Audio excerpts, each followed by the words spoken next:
You put in a new battery, and now your car is dead again. The battery is not the problem. The real issue is an electrical fault that either stopped the new battery from charging or drained it while the car was parked. There are 3 common reasons this happens. First, your alternator could have failed. The alternator is supposed to recharge the battery as you drive. If it's dead, the car runs only on the battery's reserve power until it's completely empty. Second, you could have a parasitic draw. This happens when a component like a stuck relay, an aftermarket stereo, or a computer module doesn't shut down, and it slowly drains power overnight. And third, on a modern car, the problem might be software.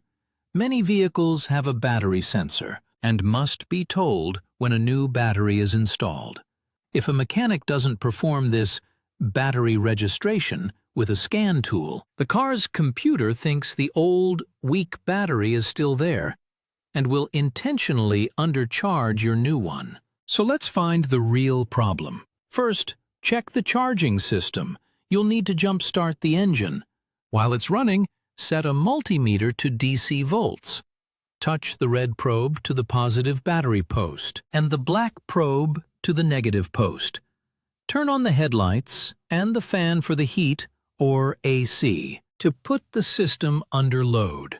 A healthy alternator will output between 13.5 and 14.5 volts. If your reading is below that range, the alternator is the reason your new battery died.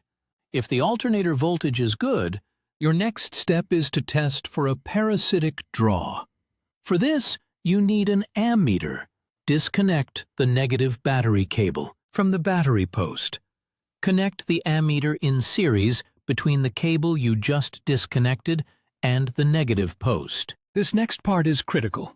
Close all the doors, lock the car, and wait for at least 45 minutes. This gives all the vehicle's computer modules time to go into sleep mode. After the wait, check the ammeter. A normal sleeping car should draw less than 50 milliamps.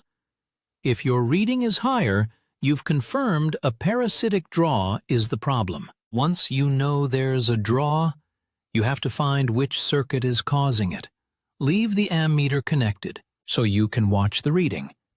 Go to the fuse box and start pulling fuses out, one at a time. When you pull a fuse and the reading on your meter suddenly drops below 50 milliamps, you found the problem circuit. Pay close attention to any fuses for aftermarket accessories, like a remote start, an amplifier, or a tracking device plugged into the OBD2 port. Ignoring these tests means you'll just keep replacing a good battery, which wastes time and money without ever fixing the car. Find the root cause before you buy any more parts.